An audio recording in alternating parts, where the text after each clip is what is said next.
नमो अरिहन्ताण नमो सिद्धाणं नमो मानरियाण नमो वज्रायाण नमो लोये सब्बसाहूण।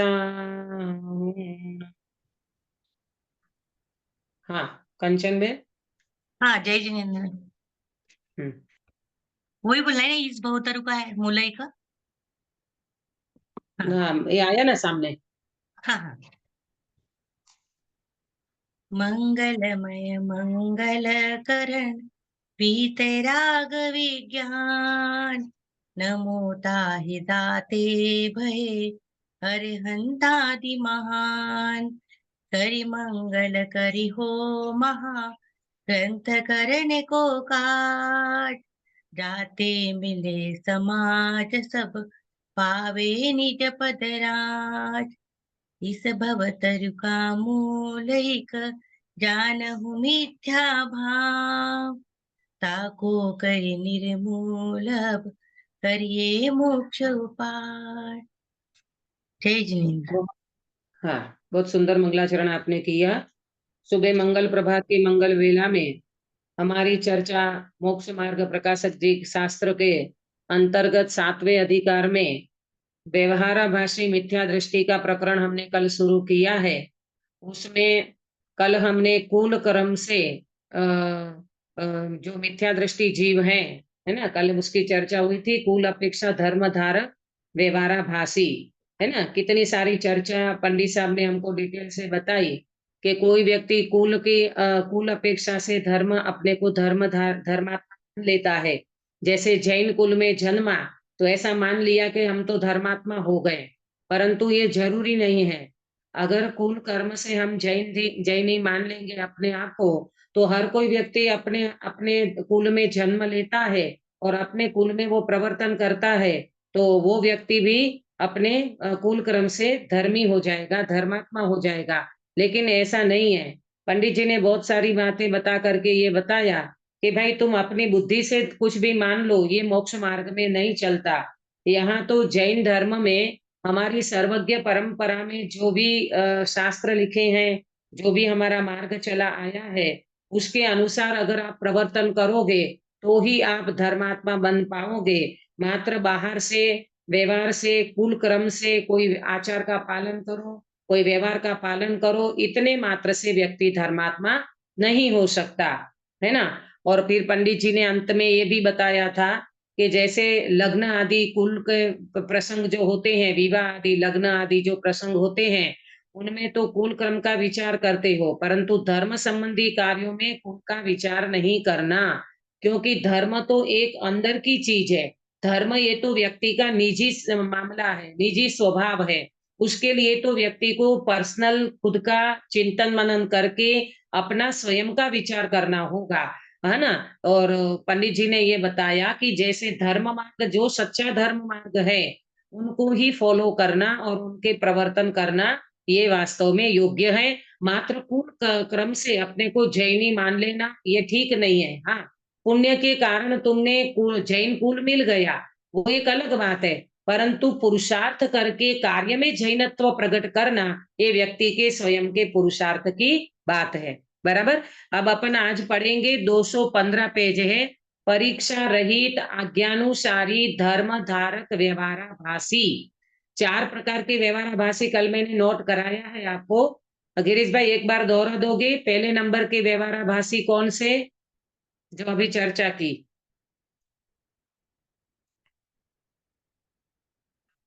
आवाज नहीं आ रही आपकी। हाँ, कुल अपेक्षा धर्मधारक व्यवहाराभासी। हाँ, पहले नंबर के जो हैं कुल अपेक्षा धर्म धारक व्यवहाराभासी। हाँ अंकित भैया, दूसरे नंबर के कौन से हैं।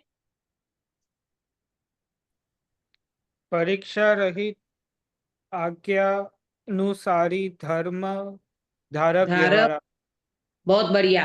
परीक्षा रहित आज्ञानुसारी धर्म धारक व्यवहाराभासी, थोड़ा लंबा है परंतु समझने लायक है ना। ये दूसरे नंबर का काश्मीराबेन तीसरे नंबर का कौन सा है? सांसारिक प्रयोजन अर्थ धर्मधारक व्यवहाराभासी। बहुत बढ़िया। सांसारिक प्रयोजन अर्थ धर्म धारक व्यवहाराभासी, है ना। प्रेमलता जी चौथे नंबर का? धर्म बुद्धि से धर्म धारक व्यवहाराभासी। बहुत बढ़िया। धर्म बुद्धि से धर्म धारक व्यवहाराभासी, धर्म बुद्धि से धर्म करता है। कल मैंने बताया था ये चार में से पहले नंबर का और दूसरे नंबर के भोले जीव है ना।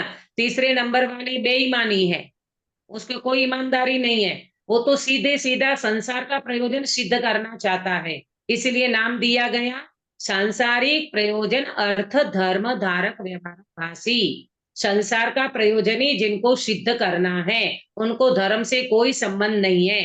हाँ, और चौथे नंबर के हैं ईमानदार, धर्म बुद्धि से धर्म करना चाहता है।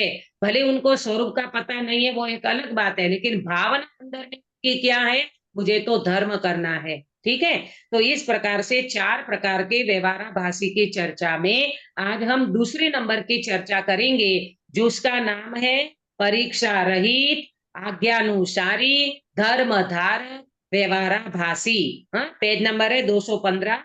ध्यान से सुनना, चर्चा बहुत मार्मिक है, आपको समझ में आएगी, इजी है। देखो, तथा कितने ही आज्ञानुसारी जैनी होते हैं, है ना, कितने ही आज्ञानुसारी जैनी होते हैं, जैसी शास्त्र में आज्ञा है उस प्रकार मानते हैं, परंतु आज्ञा की परीक्षा करते नहीं। यदि आज्ञा ही मानना धर्म हो तो सर्व मत वाले अपने अपने शास्त्र की आज्ञा मानकर धर्मात्मा हो जाए। इसलिए परीक्षा करके जिन वचन की सत्यता पहचान कर जिन आज्ञा मानना योग्य है। क्या बताया पंडित जी ने कि कितने लोग हैं वो आज्ञानुसारी जैनी होते हैं। जैसे अपन अपनी कई बार से बोलते हैं, हमारे भगवान की आज्ञा है, हम तो रात्रि भोजन नहीं करते भैया, हम तो जमीन कद नहीं खाते। क्यों? हमारे भगवान की आज्ञा है कि आपको रात्रि भोजन नहीं करना है, उसमें बहुत पाप लगता है। जमीन कद नहीं खाना है, उसमें बहुत दोष लगता है। तो इतना ही मात्र भगवान की आज्ञा को मान लेना, पर परीक्षा नहीं करना, तो वो व्यक्ति व्यवहार धर्म धारक व्यवहाराभासी कहलाएगा। अरे भैया तुम परीक्षा करो ना, तुम्हारे पास ज्ञान है तो तुम परीक्षा करो, क्यों नहीं करना रात्रि भोजन, क्यों नहीं करना। देखो, कुछ कुछ बातें ऐसी होती है कि जिसमें अपन परीक्षा नहीं कर सकते, है ना, और कुछ बातें ऐसी होती है जिसमें अपन परीक्षा कर सकते हैं। इसकी डिटेल अभी आने वाली है। यहाँ पंडित जी ये कह रहे हैं कॉमन रूप से कि जैसी शास्त्र में आज्ञा है उस प्रकार मानते हैं, परंतु आज्ञा की परीक्षा करते नहीं हैं। शास्त्र में आज्ञा है तो वो मान लेते हैं, है ना, क्योंकि रात्रि भोजन करने में तो हिंसा लगती है, द्रव्य हिंसा का पाप लगता है, भाव हिंसा का भी पाप लगता है, जमीन कद में भी बहुत सारा पाप लगता है। तो ये सारी चीजें अपन भगवान की आज्ञा से भी मान लेते हैं, परंतु कई बातें ऐसी होती है जिनमें अपने को परीक्षा करना चाहिए। बिना परीक्षा से अगर अपन भगवान की मात्र आज्ञा को लेकर के चलेंगे तो भी काम बनने वाला नहीं है। देखो बताया ना, यदि आज्ञा ही मानना धर्म हो, मात्र आज्ञा मानना, मात्र आज्ञा मानना अगर धर्म होगा तो कहते हैं सर्व मत वाले अपने अपने शास्त्र की आज्ञा मानते हैं। भाई क्रिश्चियन है, इस्लाम है, मुस्लिम है, तुम्हारे क्या बोलते सिख लोग हैं, सब अपने गुरु की आज्ञा मानते हैं, सब अपने शास्त्र की आज्ञा मानते हैं, तो वो भी धर्मात्मा हो जाएंगे। तो क्या करना? परीक्षा करना। जिन भगवंतों की जो सत्यता है, जिनेन्द्र भगवान ने जो सत्य मार्ग बताया है, उनको पहचान करके जिन आज्ञा मानना योग्य है। आया समझ में सभी को? क्या बताया इतने में ये बताया कि जिन आज्ञा में परीक्षा करके भगवंतों की आज्ञा को मानना।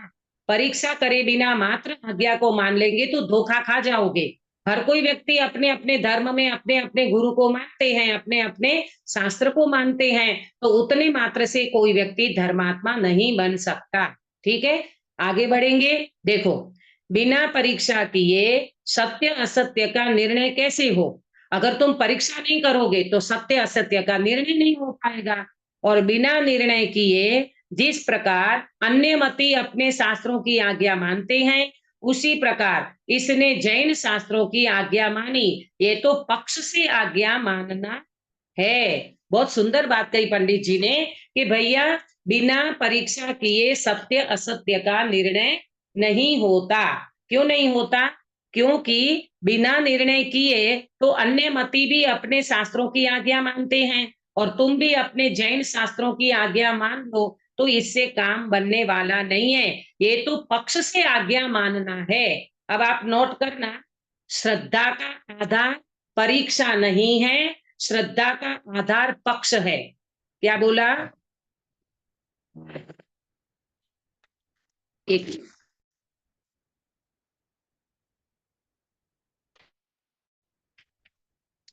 श्रद्धा का आधार, हाँ बोलती हूँ, श्रद्धा का आधार परीक्षा परीक्षा नहीं है, श्रद्धा का आधार पक्ष नहीं है, श्रद्धा का आधार परीक्षा है। श्रद्धा का आधार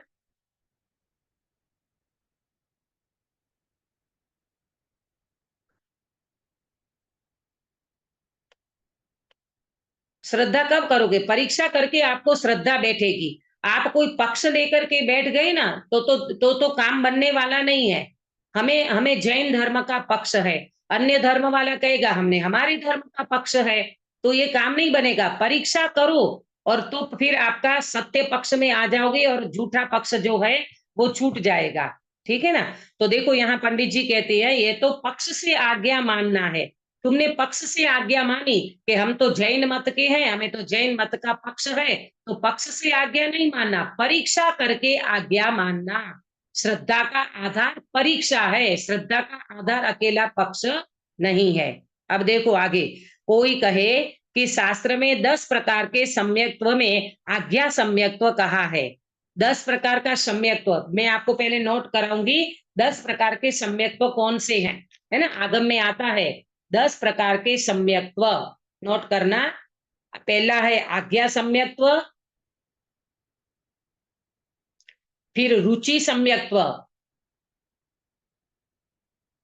रुचि सम्यक्त्व, तीसरा है उपदेश सम्यक्त्व, चौथा है मार्ग सम्यक्त्व, पांचवा है अर्थ सम्यक्त्व, अर्थ सम्यक्त्व, छठा है बीज सम्यक्त्व, इसकी चर्चा कृपाणुदेव बहुत बार करते थे, बीज सम्यक्त्व, सातवां है अवगाढ़ सम्यक्त्व,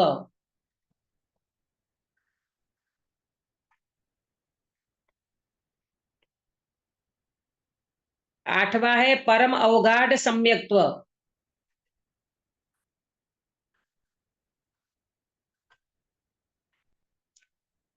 फिर सूत्र सम्यक्त्व,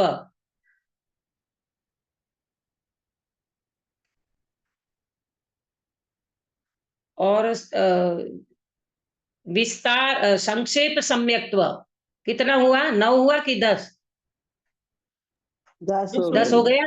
10 हो गया दीदी। 10। हाँ, संक्षेप सम्यक्त्व।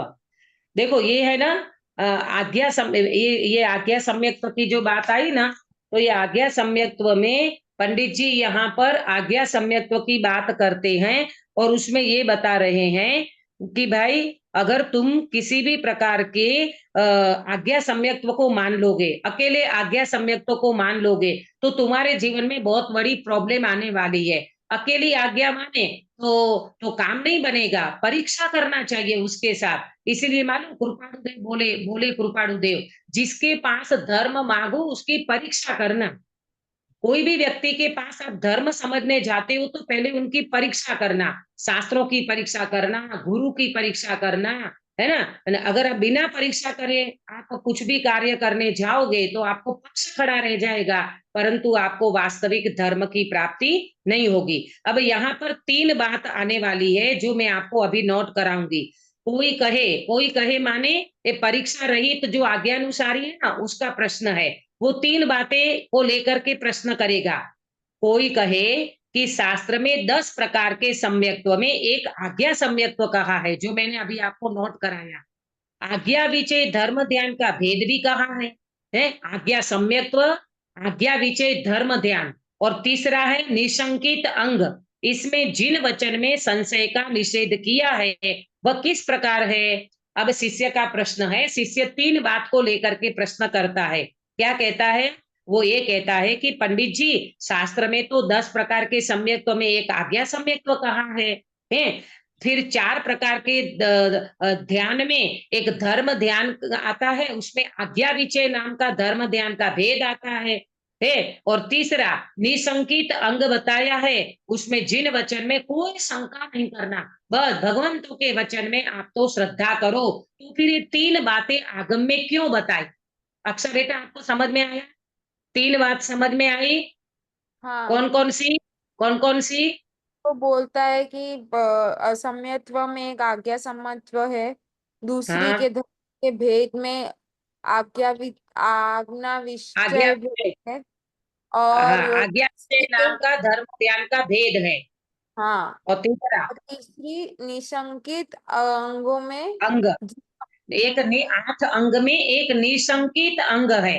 हाँ? है। तो ये हाँ 3 बात को लेकर के पंडित जी यहाँ पंडित जी को इन्हें प्रश्न पूछा है। अब 3 की डिटेल में पंडित जी जवाब देंगे। पहले नोट कर लो।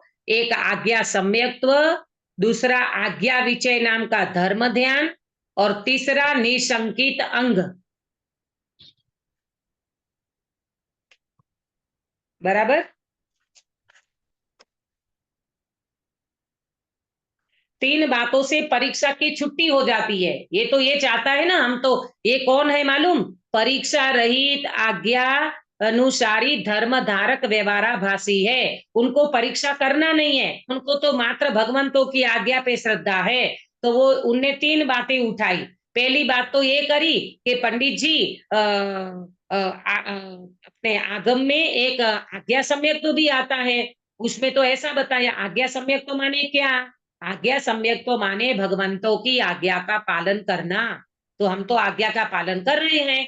दूसरी बात बताई, आज्ञा विचय नाम का धर्म ध्यान, उसमें भी आता है कि भगवंतों की आज्ञा जो है उसके ऊपर विचार करना, चिंतन मनन करना, बद्दा भगवान चो बद्दा भगवान थाओ, है ना? तो ये सारी भावना करना, तो हम उसको भी मानते हैं। और तीसरी बात, निसंकित अंग बताया है 8 अंग में, उसमें भी भगवंतों की जो भी भगवंतों के शास्त्र वगैरह हैं उनमें कोई शंका नहीं करना, और निशंकित होकर के भगवंतों के वचन पे श्रद्धा करना।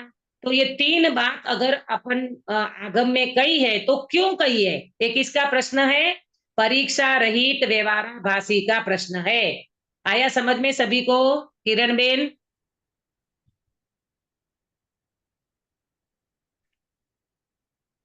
क्योंकि यहाँ पर पंडित जी ने कहा ना, परीक्षा करके आगे बढ़ना, मात्र आज्ञा पे नहीं चलना। तो इनने फिर 3 बातें उठाई। उन्हें 3 बातें आगम की बात बताई। एक तो आगम में आता है आज्ञा सम्यक्त्व, उसमें भी भगवान की आज्ञा पे श्रद्धा करना।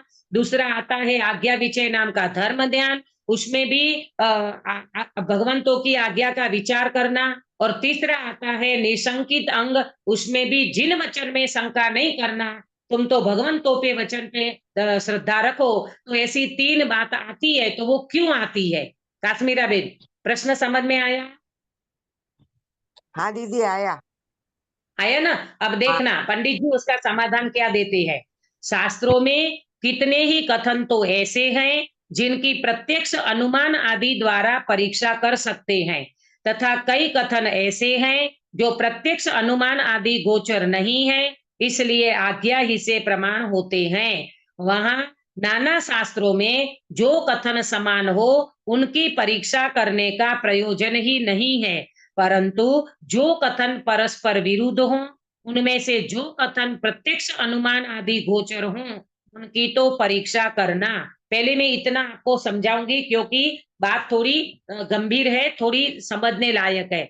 देखो, पहले बात बताई, आप नोट करना हो तो पहले नोट कर लेना, तो आपको अच्छा लगे, अच्छा पड़ेगा। शास्त्रों में कितने कितने ही कथन तो ऐसे हैं जिनकी प्रत्यक्ष अनुमान आदि द्वारा परीक्षा कर सकते हैं। तो ये पहली बात में लिखना, ये पहला बिंदु है। शास्त्रों में कितने ही कथन तो ऐसे हैं जिनकी प्रत्यक्ष अनुमान आदि द्वारा परीक्षा कर सकते हैं। हाँ, तो इसमें नोट करना, 7 तत्व, 9 पदार्थ, शरीर और आत्मा, इनकी हम परीक्षा कर सकते हैं। कितने की परीक्षा कर सकते हैं? पहला बिंदु 7 तत्व, शरीर और आत्मा और 9 पदार्थ, इन सब की हम परीक्षा कर सकते हैं, है ना। 7 तत्व कैसे हैं, है ना, उनका स्वरूप क्या है, शरीर और आत्मा कैसे अलग हैं, तो इनकी हम परीक्षा कर सकते हैं। बराबर। तो पंडित जी ने पहले बात क्या बताई, शास्त्रों में कितने ही कथन ऐसे हैं जिनकी प्रत्यक्ष अनुमान आदि द्वारा परीक्षा कर सकते हैं, है ना। देखो, शरीर और आत्मा में आप अनुमान कैसे लगाओगे गिरीश भाई? शरीर और आत्मा के बीच में ये दोनों भिन्न है, इसका अनुमान कैसे लगाते हैं अपन? हाँ, जब देखते हैं मृत्यु होता है तो शरीर रह जाता है, आत्मा निकल हाँ, जाता है, तो कुछ तो है बराबर। तो जो हाँ, जीवंत रखता है। बराबर, अपने को बिल्कुल ख्याल में आ जाता है ना, जैसे सांस नहीं चलती है, नाड़ी बंद हो जाती है, तो अपने को ख्याल में आ जाता है, शरीर बिल्कुल ठंडा पड़ जाता है, तो अपन अनुमान कर लेते हैं और डॉक्टर को तुरंत बुलाते हैं, अरे धबकारा बंद हो गया, ये पल्स चल नहीं रहा है ना, आंखें ऊपर चढ़ गई है ना, शरीर बिल्कुल ठंडा पड़ गया। तो ये अनुमान आदि से अपन शरीर और आत्मा ये दोनों भिन्न है, ये अपने को पता चलता है और तुरंत अपन उसको समझ सकते हैं। 7 तत्व में भी अपन अनुमान आदि से प्रत्यक्ष अपन उसकी परीक्षा कर सकते हैं कि अजीव तत्व भिन्न है, जीव तत्व भिन्न है, ये आश्रव बंध जो है वो बंध के कारण है, राग द्वेष के परिणाम उससे बंध होता है, वो आश्रव है, दुखदारी है ना, दुख देने वाले हैं। तो ये सारी चीजें अपन वो राग द्वेष के परिणाम, इन सब में अपन परीक्षा कर सकते हैं। तो पहली बात नोट करी कि किसकी परीक्षा कर सकते हैं, शरीर और आत्मा, 7 तत्व, 9 पदार्थ, इन सब की परीक्षा कर सकते हैं। फिर बताया दूसरे नंबर में कि तथा कई कथन ऐसे हैं, ये दूसरा नंबर नोट करना, कई कथन ऐसे हैं जो प्रत्यक्ष अनुमान आदि गोचर नहीं है, इसलिए आज्ञा ही से प्रमाण होते हैं। जैसे नंदीश्वर, अकृत्रिम चैत्यालय, हाँ, नंदीश्वर है, अकृत्रिम चैत्यालय है, मेरू पर्वत है, इसमें क्या करोगे? वो तो आप प्रत्यक्ष तो देख नहीं सकते, है ना, तो अपन उसको भगवंतों की आज्ञा से ही प्रमाण करेंगे। बोलो, अकृत्रिम चैत्यालय दिखता है आपको यहाँ से? नहीं दिखता। नंदीश्वर जा सकते? नहीं जा सकते। अकृत्रिम चैत्यालय नहीं दिख सकते, तो अपन क्या करेंगे, उसमें अपन भगवंतों की आज्ञा से प्रमाण करते हैं कि भगवान ने ऐसे अकृत्रिम चैत्यालय बताया है, नंदीश्वर बताया है, मेरू पर्वत बताया है, 1 लाख योजन का है, ये सारी चीजों में अपन मात्र भगवंतों की आज्ञा को मानते हैं। 2 बात हो गई। अब तीसरी, वहां नाना शास्त्रों में जो कथन समान हो उनकी तो परीक्षा करने का प्रयोजन ही नहीं है। ये तीसरे में नोट करना, 7 नरक, 16 स्वर्ग। स्वर्ग कितने होते हैं? 16 होते हैं। नरक कितनी होती है? 7 होती है। तो ये तीसरी बिंदु में बताया कि वहां नाना शास्त्रों में, नाना शास्त्र माने अनेक प्रकार के शास्त्र, अनेक शास्त्र होते हैं, उसमें जो कथन समान हो उनकी तो परीक्षा करने का प्रयोजन ही नहीं है। नरक 7 ही होती है, स्वर्ग 16 ही होते हैं, तो उसमें क्या परीक्षा करोगे? वो तो जो है सो है, बस।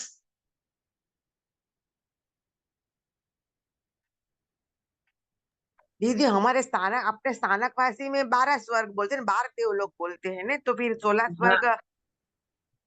हाँ, ये बात आपकी ठीक है, परंतु स्वर्ग 16 है, स्वर्ग 12 नहीं है। ये फिर अपने को थोड़ा सा पढ़ना पड़ता है, मतलब स्वर्ग 16 स्वर्ग की बात आती है, नरक 7 की बात आती है, और वो श्वेतांबर में 12 स्वर्ग जो मानते हैं वो थोड़ा सा कुछ उसमें डिफरेंट आता है, मतलब स्वर्ग 16 ही होते हैं। ग्रेवेक लेकिन को अपन मानते साथ में इंक्लूड करते हैं क्या दीदी? 9 ग्रेवेक जो बोलते हैं उसको है। नहीं, नौ ग्रैविक तो वो मानते हैं, नहीं नहीं नहीं, 16 स्वर्ग तो 16 ही है। ग्रैविक, अनुदिश, ये सब ऊपर अलग हैं, वो अलग हैं।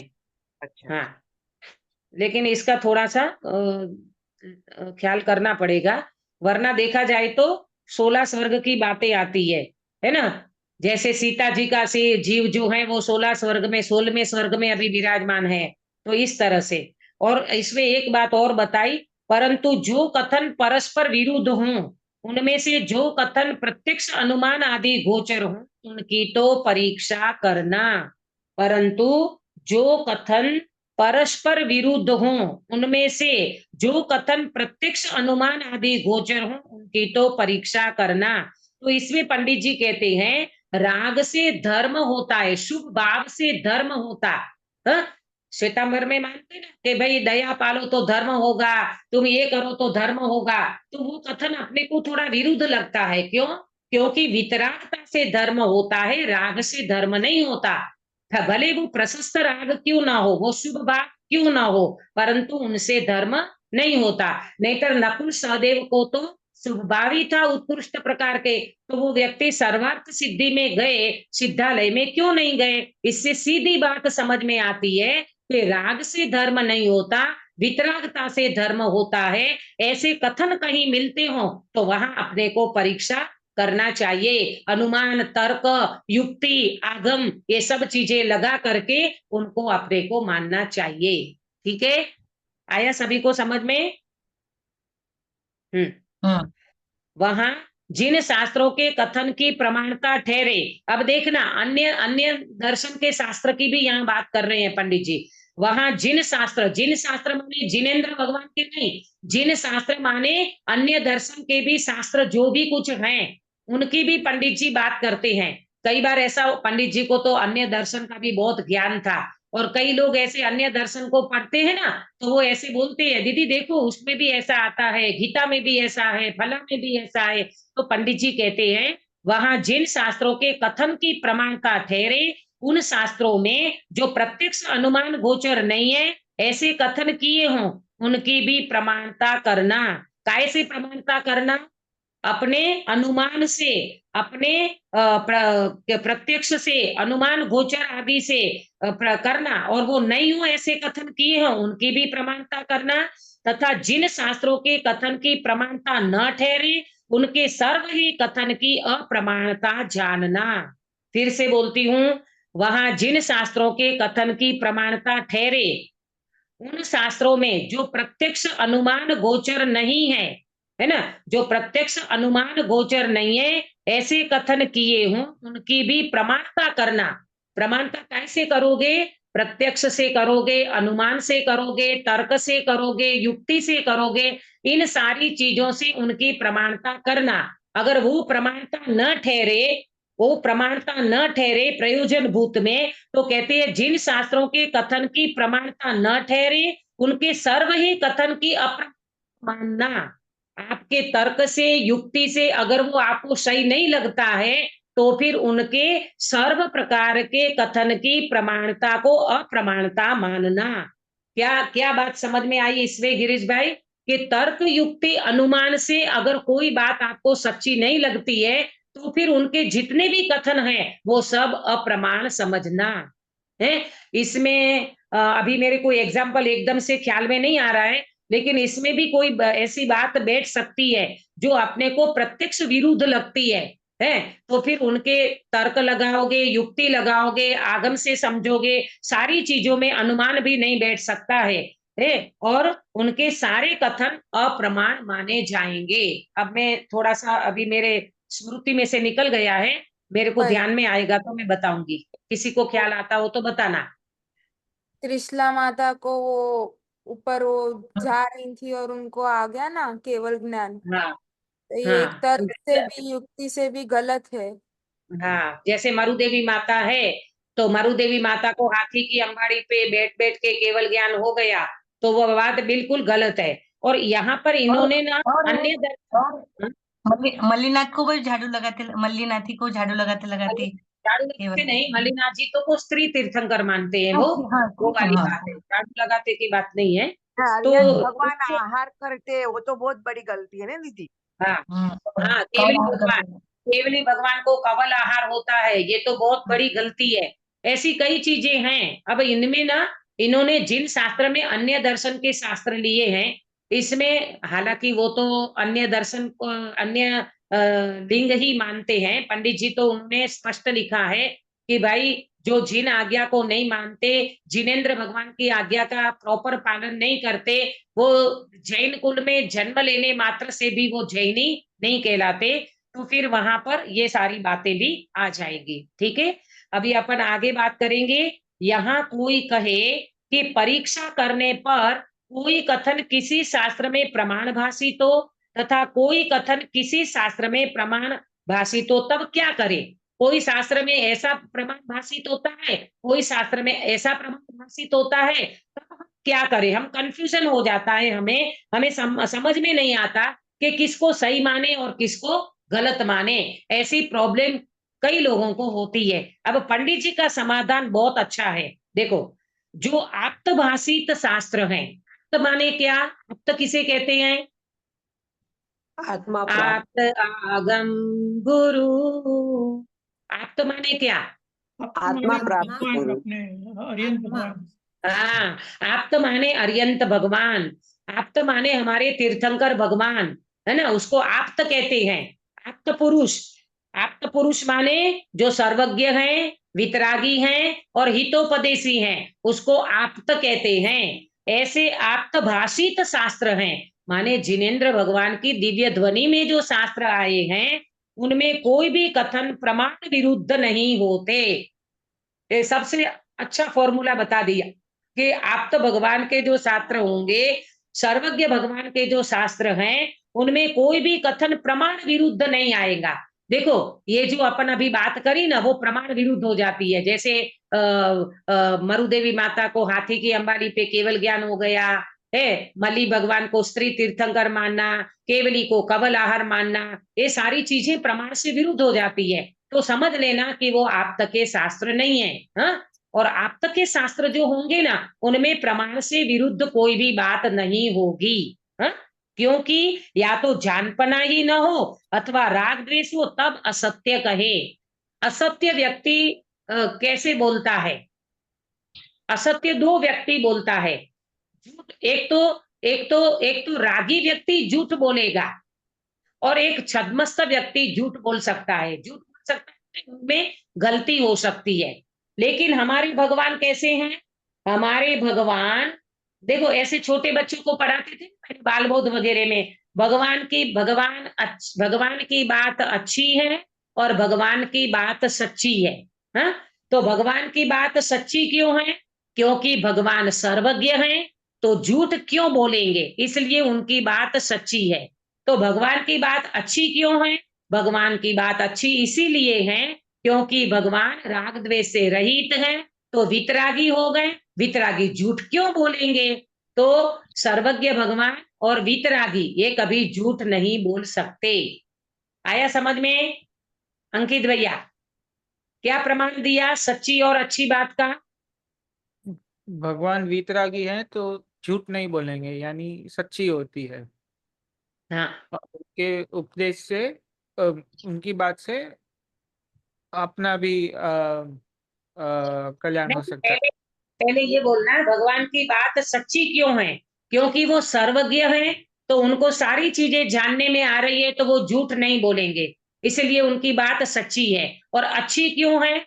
क्योंकि वो राग द्वेष से रहित बोल रहे हैं ना, वितरागी होकर के बोलते हैं, तो उनकी बात अच्छी है ना। झूठ बोलने का तो अज्ञानी को प्रसंग पड़ता है, छद्मस्त को प्रसंग पड़ता है। वितरागी भगवान कभी झूठ नहीं बोलते, इसीलिए उनकी बात सच्ची भी है और अच्छी भी है। ठीक है, तो देखो यहाँ क्या कहा, क्योंकि या तो जानपना ही न हो अथवा राग द्वेष हो, तब असत्य कहे।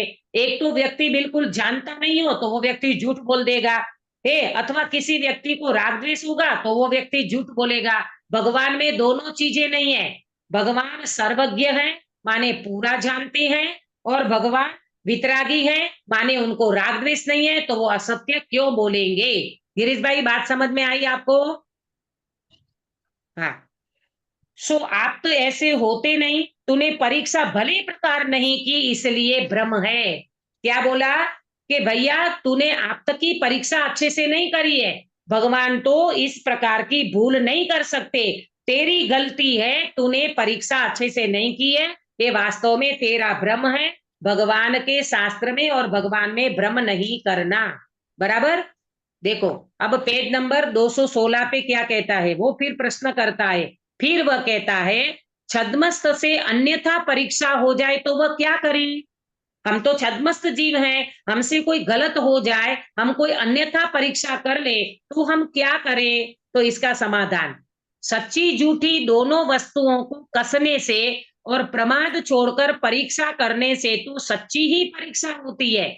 क्या सच है क्या झूठ है, ये दोनों को कस के करो, कस के परीक्षा करो, उसमें प्रमाद छोड़ो और परीक्षा करो तो वो सच्ची परीक्षा हो जाएगी। जहां पक्षपात के कारण भले प्रकार परीक्षा न करे वही अन्यथा परीक्षा होती है। बहुत मार्मिक शब्द है गिरीश भाई। क्या बोले, जहां पक्षपात के कारण भले प्रकार परीक्षा न करे।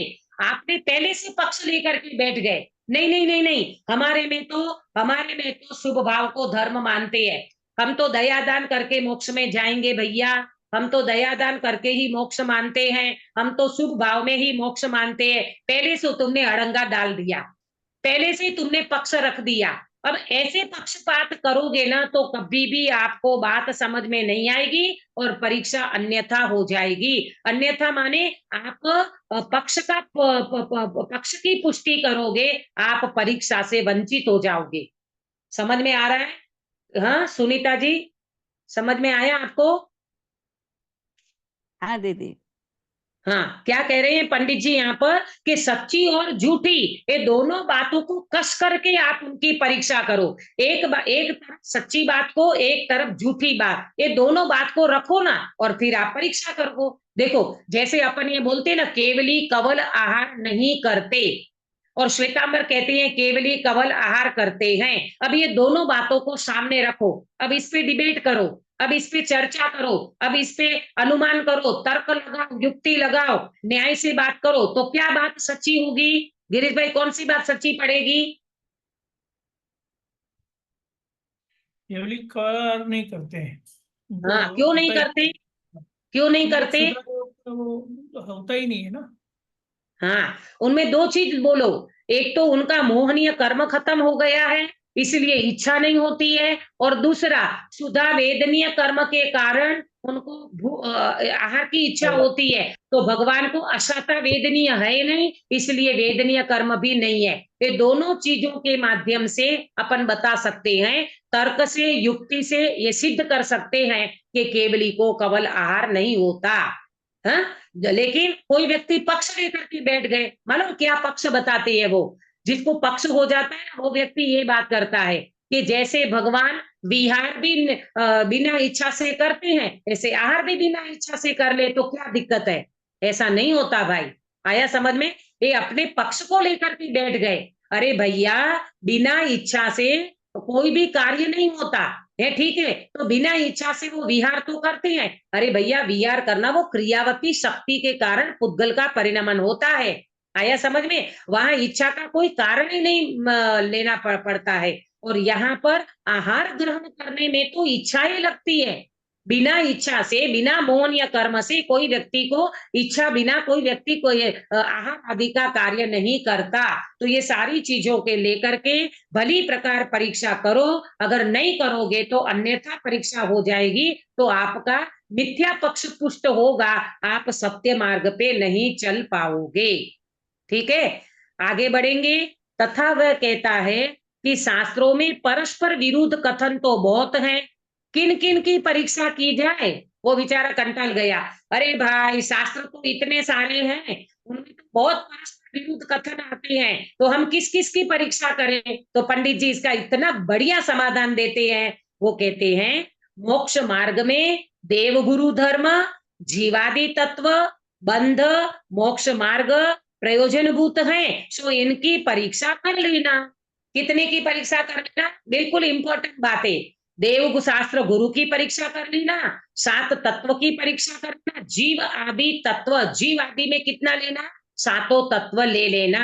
तो आ गया ना, प्रयोजनभूत आ गया ना, देव गुरु धर्म आ गए, देव गुरु शास्त्र आ गए, जीवादि 7 तत्व आ गए, जिससे हमारा मोक्ष मार्ग सधता है। ऐसे प्रयोजनभूत की परीक्षा कर लेना, और जिन शास्त्रों में ये सच्चे कहे हो उनकी सर्व आज्ञा मानना, जिनमें यह अन्यथा प्ररूपित किए हों उनकी आज्ञा नहीं मानना, जिसमें ये सच्चे कहे हो उनकी आज्ञा मानना, और जिसमें ये सच्चा नहीं हो उनकी आज्ञा नहीं मानना। कितने की परीक्षा करना? देव गुरु शास्त्र, देव शास्त्र गुरु की, और 7 तत्व की। इससे प्रयोजन भूत हो गया, इसमें सब आ गया। अब इसके अनुसार जो सच्चा हो उनकी आज्ञा मानना, और जो सच्चे नहीं हो उनकी आज्ञा नहीं मानना।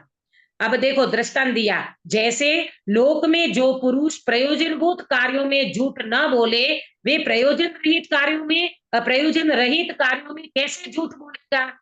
लोक में भी ऐसा होता है ना कि किसी व्यक्ति ने देखो इसका एक एग्जाम्पल समझे कि लोक में जो पुरुष प्रयोजनभूत कार्य झूठ नहीं बोलता, वह अप्रयोजनभूत कार्य में झूठ कैसे बोलेगा? जैसे आपसे किसी व्यक्ति ने 50,000 रुपया लिया, गिरीश भाई, आपसे किसी व्यक्ति ने 50,000 रुपया लिया, वो व्यक्ति बहुत ईमानदार है, ठीक है, लिया और वो व्यक्ति भूल गया, भूल गए, वो व्यक्ति नहीं आप भूल गए, और वो व्यक्ति ईमानदार है, तो थोड़े समय के बाद वो व्यक्ति आपको पैसा देने आया, हाँ पैसा देने आया, और आपके मन में ये है कि मैंने उनको 10,000 दिया है, और वो व्यक्ति कितना पैसा लेकर के आया आपके सामने?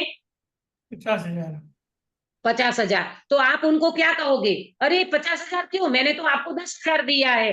तो वो व्यक्ति क्या बोलेगा? अरे भाई साहब आप भूल गए, मैंने 50,000 लिया है आपसे, 10,000 नहीं 50,000 मैंने लिया है। तो ये कहने का मतलब ये है कि ऐसी प्रयोजनभूत बात में भी जो व्यक्ति झूठ नहीं बोलता, तो अप्रयोजनभूत में कौन व्यक्ति झूठ बोलेगा? इतनी ईमानदारी तो जैन कुल में जन्म लेने वाले को होना ही चाहिए, ये पंडित जी कहते हैं। उसी प्रकार जिस शास्त्र में प्रयोजनभूत देवादिक का स्वरूप अन्यथा नहीं कहा, उनमें प्रयोजन रहित द्वीप समुद्र आदि का कथन अन्यथा कैसे होगा?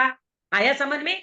जिसमें देव शास्त्र गुरु का सच्चा स्वरूप बताया, 7 तत्वों का सच्चा स्वरूप बताया, ये तो प्रयोजनभूत तत्व हो गया। उसमें अगर ये बातें झूठी नहीं है तो फिर नंदीश्वर इतना है, मेरू पर्वत लाख योजन का है, 2.5 द्वीप 45 लाख योजन का है, ऐसी बातों में झूठ क्यों कहेंगे भगवान? ऐसी बातों में झूठ क्यों आएगा? तो नहीं आएगा, क्योंकि देवादिक का कथन अन्यथा करने से वक्ता के विषय कसाय का पोषण होता है। अब ये बात को समझना, कल अपन इसकी चर्चा डिटेल से करेंगे, क्योंकि देवादिक का कथन अन्यथा करने से वक्ता के विषय कसाय का पोषण होता है।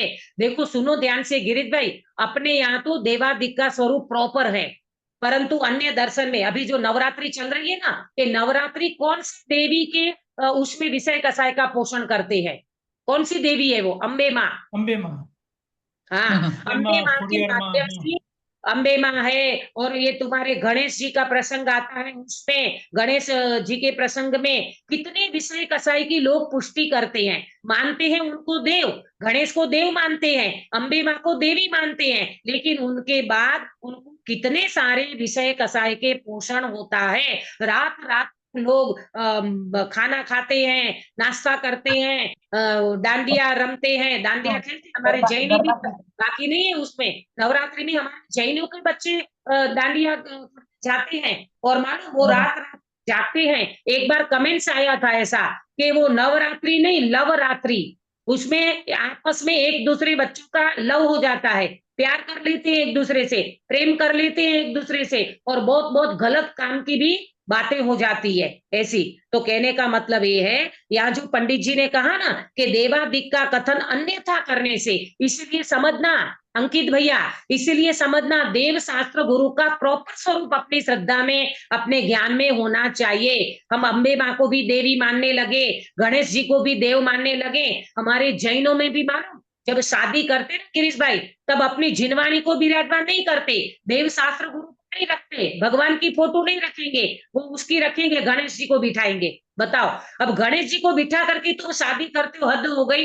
तुम्हारी गाड़ी में भी गणेश जी, तुम्हारे घर में भी गणेश जी, तुम्हारी दुकान में भी गणेश जी, और तुम शादी कर बच्चों की तब भी गणेश जी। अब ये गणेश जी कौन से हैं? हमारे कोई जैन धर्म में गणेश जी नहीं थे, हमारे में तो गणधर को गणेश कहा। किसको कहा? हमारे जो भगवान के गणधर होते हैं ना, उसको गणेश कहा है। और हम इतनी गलत प्रवृत्ति चले गए, गलत श्रद्धा में चले गए, हमें देव का प्रॉपर स्वरूप मालूम नहीं है। तो शादी के प्रसंग में, कोई भी प्रसंग में हम क्या करने लगते हैं? गणेश जी को बिठा देती है, गलत है।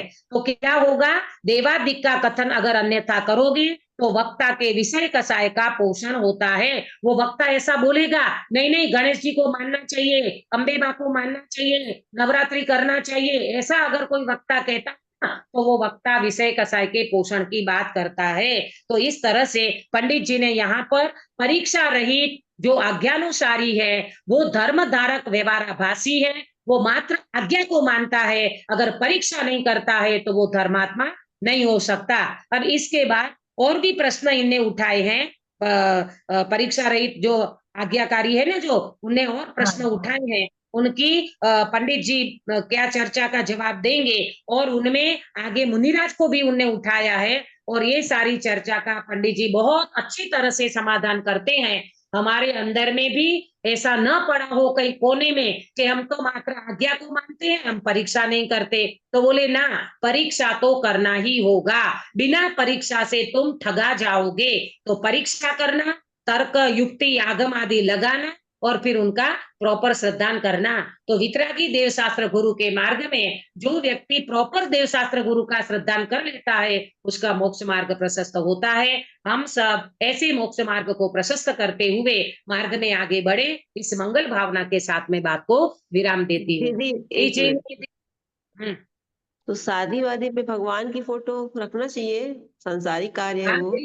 देखो ऐसा है कि हमारे देव शास्त्र ऐसा नहीं है कि शुभ लग्न कहा जाता है। प्रेमलता जी, लग्न शुभ लग्न क्यों लिखते हो? शुभ लग्न, हाँ, अशुभ लग्न क्यों नहीं लिखते पत्रिका में? शुभ लग्न लिखने का कारण ये है, हमारा बच्चा ईमानदारी से पंच की साक्षी में, भगवंतों की साक्षी में, देव शास्त्र गुरु की साक्षी में एक लड़की की चुनौती की है। अब वो पतिव्रता मतलब पति पत्नी दोनों, एक पत्नी अपने पुरुष में और पुरुष अपनी पत्नी में संतुष्ट रहेगा, इसीलिए शुभ लग्न कहा जाता है।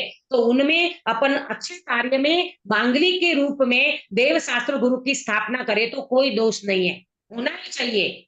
देखो हर कार्य में, घर की वास्तु करते हो, घर का गृह प्रवेश करते हो तो बोलो नवकार मंत्र पढ़ते हो कि नहीं, मंगलाचरण करते हो कि नहीं, अपने इष्ट देव को याद करते हो कि नहीं। इसीलिए हम लग्न को पसंद करते हैं, उसमें हमारा बच्चा अब व्यभिचारी गलत काम नहीं करेगा, एक ही पत्नी में संतुष्ट रह करके अपने गृहस्थाश्रम को प्रशस्त करेगा। इसलिए ये देवशास्त्र गुरु की स्थापना भी की जाती है। हमारे यहाँ तो दिगंबर में तो पहले पूजा होती है, पहले बच्चे की शादी होती है ना तो विधान होता है, पूजा होती है, सब साधर्मी को बुलाया जाता है, भोजन कराया जाता है, और भगवंतों की पूजा के बाद ही उनके सारे संसार के कार्य शुरू होते हैं, लग्न आदि के। आया समझ में?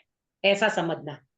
निज निधि निज में बताई है, सत्य उपकार है, इसके लिए जिनवानी माँ को वंदना सतवार है, वंदना सतवार है। अक्षा बेटा टाइम सर कराओगे? हाँ जी, जय जिनेन्द्र। नमो अरिहंताणं, नमो सीताणं, नमो आयर्याणं, नमो वज्राणं, नमो लोहिसव सामणं।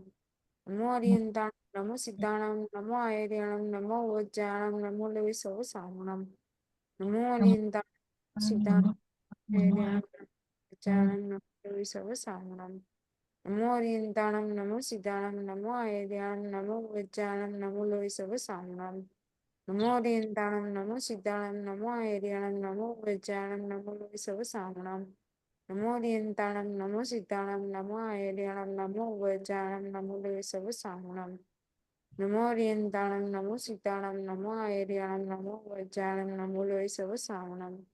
नमो अरिहंताणं, नमो सीताणं, नमो आयर्याणं, नमो वज्राणं, नमो लोहिसव सामणं। नमो अरिहंताणं, नमो सीताणं, नमो आयर्याणं, नमो वज्राणं, नमो लोहिसव सामणं।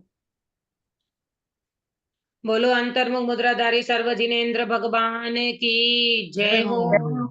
नित्य बोधिनी द्वादशांगमयी जिनवाणी माता की जय हो। कम 9 करोड़ सर्वे वितरागी महामुनि राजों की जय हो। समय वितरागी जैन धर्म की जय हो। सभी को जय जिनेन्द्र। जय हाँ, कल का मंगला